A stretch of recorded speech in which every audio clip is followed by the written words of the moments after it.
ეს იარაღი მათ არ უნახავთ.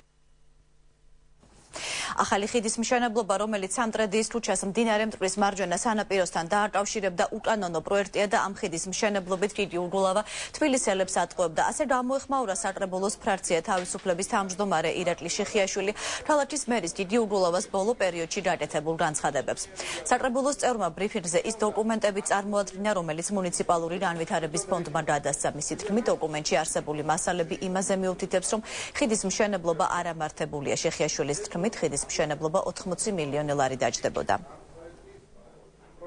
აგერ მაქვს მე დოკუმენტები, რომელიც გადმომცა მუნიციპალური განვითარების ფონდმა, როდესაც გიგი უგულავა დიდი სიამაყით ლაპარაკობდა თითქოს და დიდი გეგმები არსებობდა სამტრედიის ქუჩაზე გადამსვლელი ხიდის, მერია როდესაც აცხადებს, რომ მოსახლეობის დიდი მხარდაჭერა ჰქონდა ამ პროექტს და ასე შემდეგ.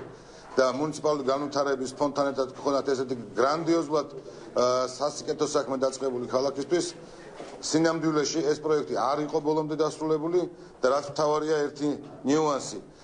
ამ ხიდის მშენებლობა ჯდებოდა 80 მილიონი ლარი.